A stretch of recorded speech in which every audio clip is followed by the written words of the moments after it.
बहुत बहुत स्वागत है आपका। Thank you very much for coming to the session. तो आज की प्रैक्टिस हम शुरू करते हैं। आज के सेशन में हम करेंगे छोटी सी कॉन्वर्सेशन की प्रैक्टिस। हर सेंटेंस को नेचुरली बोलेंगे जैसे अंग्रेज बोलता, भावनाएं भर भर के। राइट, सिर्फ शब्दों का ट्रांसलेशन नहीं करेंगे, सिचुएशन में क्या कहा जा सकता है और ऑल्टरनेट भी साथ के साथ सीखते चलेंगे हर सेंटेंस के कि इसको ना बोलें तो क्या और कहा जा सकता है। और जो भी सेंटेंस हम इस्तेमाल करेंगे इस कॉन्वर्सेशन में, हर सेंटेंस का स्ट्रक्चर, लॉजिक और ग्रामर हम साथ के साथ समझते हुए चलेंगे ताकि कंसेप्ट्स क्लियर हों और इनके बेसिस पे आप दूसरे सेंटेंसेस बना पाए। Alright, so I will be sharing my screen with you. Screen में आपके साथ में शेयर कर देता हूँ। प्रैक्टिस करने का बेस्ट तरीका बस यही है कि whatever you see on the screen in English, you repeat every sentence after me loudly. जोर से बोल के प्रैक्टिस करिएगा। और इन सेंटेंसेस को कई तरीके से, देखिए ये बातें हैं, इन बातों को घुमा फिरा के 100 तरीके से कहा जा सकता है। तो अगर आपके माइंड में कोई सेंटेंस आता है इसी बात को कहने के लिए कि इसको ऐसे भी कहा जा सकता है, तो कमेंट सेक्शन में लिखते चलिएगा। अगर आपके सेंटेंसेस ठीक होंगे then I give you a like, और गलत होंगे तो हम उनको करेक्ट कर देंगे। ओके, तो जैसे पहले सेंटेंस है, बीवी से झगड़ा हो गया, दो दोस्तों के बीच में बात चल रही है, तो बिल्कुल नॉर्मल कहा जा सकता है आई had a quarrel with my wife. I had a quarrel with my wife यानी झगड़ा हो गया। आप ऐसे भी कह सकते हैं आई क्वारल्ड विद माई वाइफ, मैंने झगड़ा कर लिया। अगर हमें वाइफ को दोष देना है, my wife quarrelled with me. Right, I had a quarrel with my wife, या फिर आप ऐसे कह सकते हैं I had an argument with my wife. Quarrel और आर्ग्यूमेंट लगभग सेम ही है। So I had an argument with my wife yesterday, कल झगड़ा हो गया मेरा। Now look at the next sentence, झगड़ा किस बात पर हुआ था। तो एक्चुअल में क्या है ना, समस्या कहाँ आएगी, अगर हम सारे शब्दों को ट्रांसलेट करेंगे तो समस्या आएगी, या तो सेंटेंस नहीं बनेगा या फिर फीलिंग नहीं जाएगी। करना क्या है, सिचुएशन समझिए, कहना क्या चाह रहे हैं, इस बात को कितने तरीके से कहा जा सकता है। नॉर्मली अगर कोई दोस्त मुझे बताता कि I had a quarrel with my wife, तो मैं नॉर्मल पूछ लेता what was the matter, what was the matter, मैं इस तरीके से पूछ लेता। या फिर अगर ऐसे कहना चाहे तो what was the argument about, what was the quarrel about, right, what did you fight for, किस वजह से आप लड़े। So what was the argument about, what was the quarrel about, what did you fight for, आप किस लिए लड़ लिए। राइट, आप 100 तरीके से एक बात को, सेंटेंस को स्ट्रक्चर किया जा सकता है, एक बात को कहा जा सकता है। थोड़ा सा कंसेप्ट क्लियर होना चाहिए। पूरा आप सेशन देखिए, आपको लॉजिक समझ में आ जाएगा कि एक दो सेंटेंस बोल के हम रुक क्यों जाते हैं, जबकि हम इंग्लिश सुनते हैं तो सब कुछ समझ में आता है। पूरा लॉजिक यही है कि हम बोलते हैं तो हम शब्दों से ट्रांसलेशन करके बोलने की कोशिश करते हैं, और समझते हैं तो शब्दों से स्टोरी बना के सिचुएशन समझने की कोशिश कर लेते हैं। अगला सेंटेंस आप देखिएगा, जैसे कि वो तो अब याद नहीं, दोस्त पूछ रहा है कि what was the argument about, क्या था, मैटर क्या था, व्हाट वाज द मैटर। दूसरा दोस्त कह रहा है वो तो अब याद नहीं है, तो that's something I don't remember now, I don't remember what was the quarrel about, पता ही नहीं किस बात पे झगड़ा हुआ था। I don't remember what was the quarrel about, किस बारे में हमारा झगड़ा था। So that's something I don't remember now, वो तो अब मुझे याद नहीं है। अगर आप that's something I don't remember now के आधार पे एक चीज बताने की कोशिश करें, मान के चलिए आपसे कोई बंदा कहता है क्या आप इंग्लिश में बात कर सकते हैं, तो आप कह सकते हैं that's something I can not do, that's something I can not do, वो तो मैं नहीं कर सकता। राइट, तो हमें इनके बेसिस पे सेंटेंसेस बनाने की भी कोशिश करनी होती है। Look at the next sentence, तुम फिर से बेवजह लड़ लिए। दूसरा दोस्त कह रहा है तुम फिर से बेवजह लड़ लिए। अब ये जो जिस एक्सप्रेशन से इस सेंटेंस को कहा जाता है, ना वो क्वेश्चन होता है ना वो स्टेटमेंट होता है, क्वेश्चन मार्क फिर भी लगा लेते हैं हम इसके साथ में। तुम फिर से बेवजह लड़ लिए, you quarrelled for no reason again, you quarrelled for no reason again. या फिर आप कह सकते हैं you had a quarrel for no reason again, you picked a quarrel for no reason again. Right, 100 तरीके से एक बात को कह सकते हैं। अच्छा तुम ही बताओ मेरी क्या गलती है।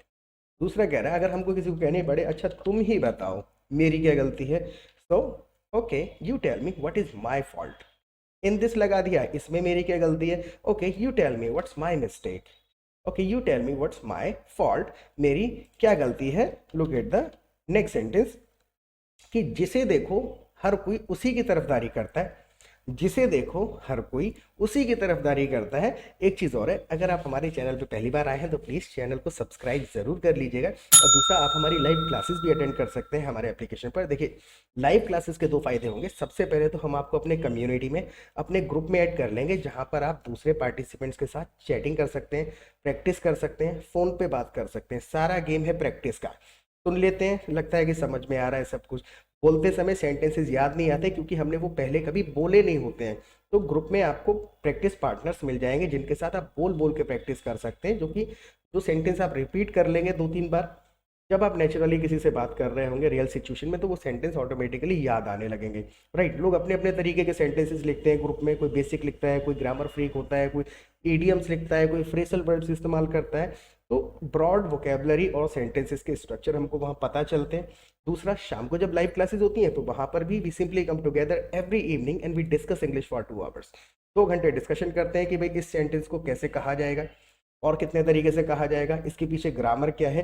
तो इस प्रकार के डिस्कशन में 1.5-2 घंटा रोजाना आप बिताएंगे, 150-200 सेंटेंसेस रोजाना सुनेंगे, ग्रामेटिकल कंसेप्ट्स को रिपीटेडली सुनेंगे तो कंसेप्ट्स क्लियर हो जाएंगे and you will start speaking English fluently, fast and confidently the way you want to speak. एक तरीका यही है कि spend time in the community. Community को ज्वाइन करिए, लोगों की इंग्लिश को सुनिए, अपनी को एनालाइज करिए और जहाँ गलतियाँ नजर आती हैं उनको करेक्ट करिए, राइट। और जहाँ तक फीस का सवाल है, बहुत ही मिनिमल अमाउंट चार्ज करते हैं हम। फीस की बिल्कुल भी आपको चिंता नहीं करनी है, बहुत ही छोटा सा अमाउंट है। लाइव क्लासेस में आप जरूर आइएगा और सेशन को पूरा देख के प्लीज फीडबैक जरूर दीजिएगा कि इससे थोड़ा बहुत फॉर्मेशन ऑफ द सेंटेंसेस समझ में आया या नहीं आया, right. Let's get back to it now. तो जिसे देखो हर कोई उसी की तरफदारी करता है। सो look at anyone, everyone is taking only her side. Look at anyone, everyone is taking only her side। एक तरीका तो बिल्कुल नॉर्मल सेंटेंसेस के हिसाब से हमने कह दिया। Look at anyone, everyone is favoring her। Look at anyone, everyone is favoring her, right। Look at the next sentence। चाहे बच्चे हो या और कोई, चाहे बच्चे हो या और कोई, be it children or anyone else, like everybody is on her side, be it children or anyone else। चाहे बच्चे हो या और कोई हो, यहाँ पर बी इट की जगह पर वेदर दे आर चिल्ड्रन और एनीवन एल्स। चाहे बच्चे हैं या कोई और है, everybody is on her side, हर कोई उसी की तरफ है। Now look at the next sentence. अच्छा तुम बताओ तुम किसकी साइड हो। दोस्त पूछ रहा है, अच्छा चलो ठीक है, बाकी सब तो उसकी साइड ले रहे हैं, तुम बताओ तुम किसकी साइड हो। तो you tell me which side are you on. Which side are you on, किस तरफ हो, या फिर whose side are you on, ऐसे भी कहा जा सकता है, लेकिन which side are you on बिल्कुल नेचुरल लग रहा है, right. Now look at the next sentence. मुझे लगता है कि गलती तुम्हारी रही होगी। जो दोस्त है वो कह रहा है कि मुझे लगता है कि गलती तुम्हारी ही रही होगी। पास्ट का इस्तेमाल करेंगे, माइट का इस्तेमाल करते हैं पास्ट के लिए। I think the fault must have been yours, I think the fault might have been yours, दोनों आप इस्तेमाल कर सकते हैं। I think the fault must have been yours, have been लगा के इंडिकेट कर दिया हमने कि पुरानी बात कर रहे हैं। I think the fault might have been yours, आप दोनों कह सकते हैं, राइट। माइट जब हम कह रहे हैं तो हम थोड़ा सा पास्ट को इंडिकेट कर रहे हैं, संभावना कम है। और मस्ट हैव बीन योर्स तो मस्ट मतलब ही है बहुत ज्यादा जरूरी, तो गारंटी से तुम्हारी ही गलती रही होगी। I think the fault must have been yours, तुम्हारी ही होगी, राइट। तुम्हें पता भी है कि बात थी क्या।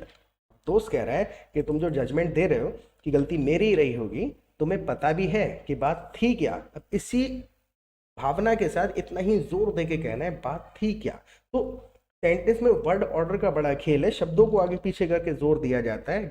Do you even know what the argument was about, what the argument was about, की आर्ग्यूमेंट या फिर quarrel, what the quarrel was about. Do you even know what the argument was about, कि आपको पता भी है कि झगड़ा हुआ किस बात पे था, right. Look at the next sentence. बिना कुछ जाने कुछ भी बोल रहे हो, बिना कुछ जाने तुम कुछ भी बोल रहे हो।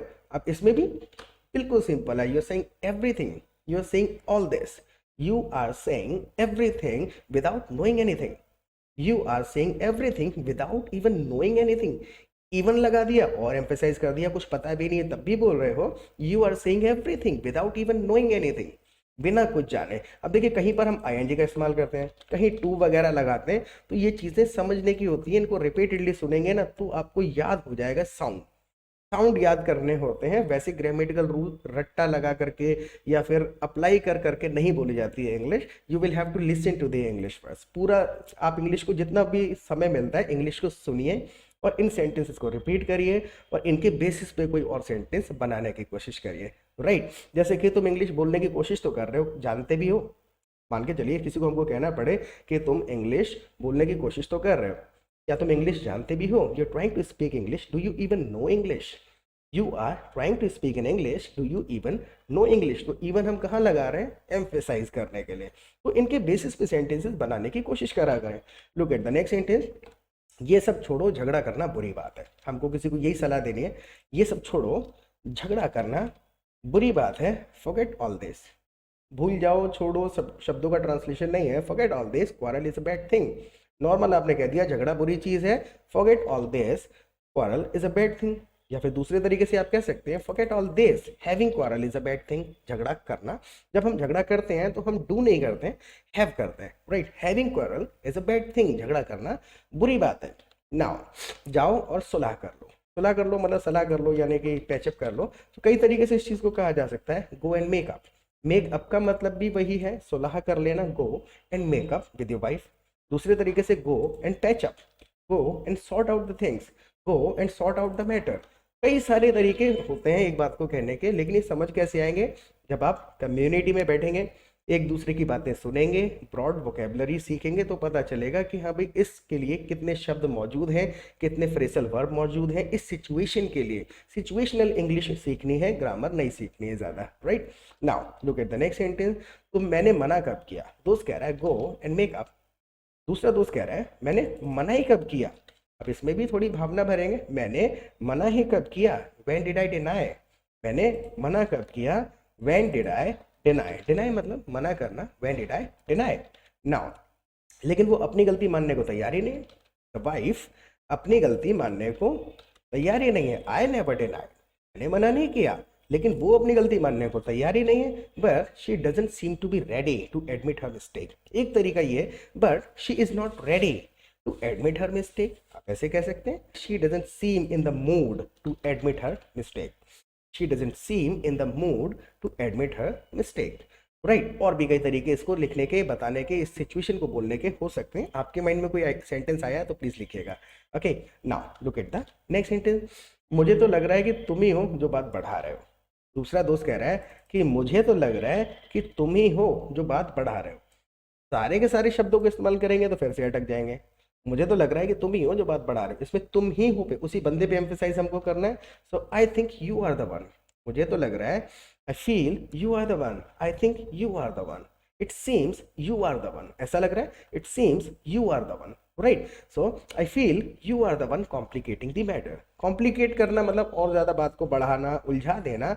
आई think you are the one complicating the matter, I think you are the one complicating the issue, right. Now look at the next sentence. गुस्सा थूक दो। अब यहाँ पर हम अगर शब्दों को इस्तेमाल कर देंगे तो मज़ा नहीं आएगा। गुस्सा थूक दो, सामने वाला सिंपल हम यही कहने की कोशिश कर रहे हैं कि भैया गुस्सा मत करो, गुस्सा छोड़ दो। कई सारी चीज़ें इसके लिए, एक तो आप कह सकते हैं चिल आउट, एक आप कह सकते हैं काम डाउन, एक आप कह सकते हैं फॉरगेट यार, एक आप कह सकते हैं let go of your anger. Let go of your anger, let go of मतलब वही, जाने दो इस सब बात को, let go of your anger. तो हमें ऑल्टरनेट सीखना बहुत ज़्यादा ज़रूरी है। सिचुएशन में क्या क्या कहा जा सकता है, इस बात को कितने तरीके से कहा जा सकता है, ये सीखने के लिए आप कम्युनिटी को ज्वाइन कर लीजिए। फीस की बिल्कुल चिंता नहीं करनी है। ग्रुप में जब पार्टिसिपेट करेंगे, लाइव क्लासेस में बैठेंगे, तो ये alternates, formation of the sentences, structures, ये चीज़ें अब समझने की बारी है। ज़्यादा समय नहीं लगेगा, बहुत जल्दी फ्लुएंटली बोलने लगेंगे, सेंटेंसेस याद होने लगेंगे। ऑलराइट, और इस सेशन के बारे में प्लीज़ फीडबैक ज़रूर दीजिएगा और प्रैक्टिस करते रहें। फिर मिलेंगे एक नए सेशन के साथ। Till then bye.